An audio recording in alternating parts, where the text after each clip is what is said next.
शर्मा शब्द की उत्पत्ति, क्योंकि शर्मा जो टाइटल लिखी जा रही है, तमाम लोग लिख रहे हैं, विविध लोग लिख रहे हैं, जिस पर बहुत सारे सवाल खड़े किए जाते हैं। तो शर्मा शब्द की उत्पत्ति वैदिक शब्द शर्मन से हुई है। शर्मन का मूल शुद्ध अर्थ ब्राह्मण या सुखदाता होता है। यही शर्मन कालांतर में अपभ्रंश होकर शर्मा कहलाया।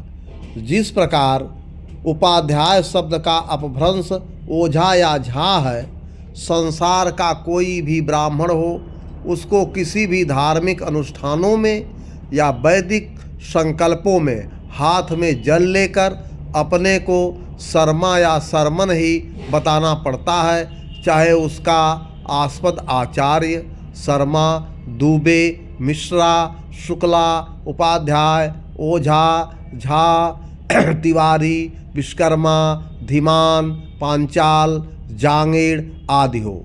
सभी को अपने को शर्मा या शर्मन ही बताना पड़ता है, क्योंकि इन लोगों की मूल जाति ब्राह्मण ही है। बाकी सब उपजाति, व्यवसाय या पेशा होता है, ये मूल जाति नहीं है। विश्वकर्मा कोई जाति नहीं है अपितु भगवान विश्वकर्मा हमारे कुल एवं इष्ट देवता हैं। यजुर्वेद अध्याय 4 श्लोक 9 के अनुसार शिल्पी अर्थात विश्वकर्मा वैदिक ब्राह्मणों को शर्मा अर्थात सुखदाता कहा गया है। इसलिए इन्हें शर्मा उपनाम प्रयोग करने का पूर्ण अधिकार है।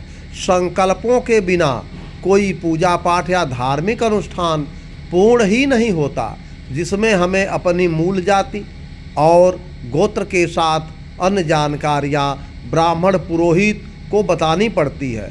अगर ब्राह्मण मूल जाति है तो शर्मन अर्थात शर्मा, अगर क्षत्रिय है तो बर्मन अर्थात बर्मा, वैश्य है तो गुप्त।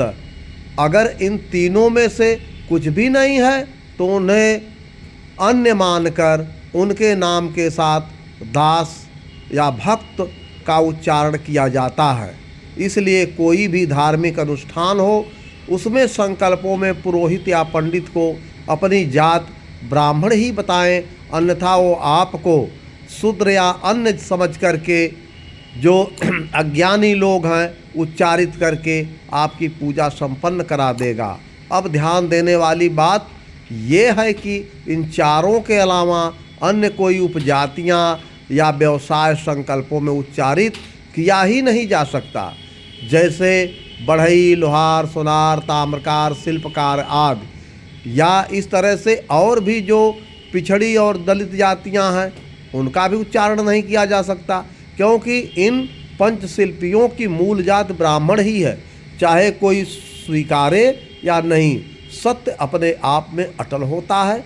इसे कोई भी अंधकार में या ऐसे छुपा नहीं सकता। जो सत्य को नहीं स्वीकार कर सकता, वो जातियां और उनके लोग विलुप्त हो जाते हैं। इसलिए सत्य ही ब्रह्म है और ब्रह्म के अलावा इस संसार में कुछ भी नहीं है।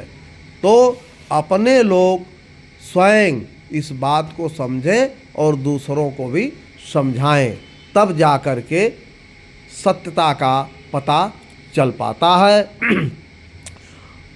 अपने समाज के लोग जागृत हों, अधिक से अधिक अध्ययन करें और समाज के लोगों को विस्तार पूर्वक इन सारे बातों से अवगत कराएं और उनमें संचेतना पैदा करें।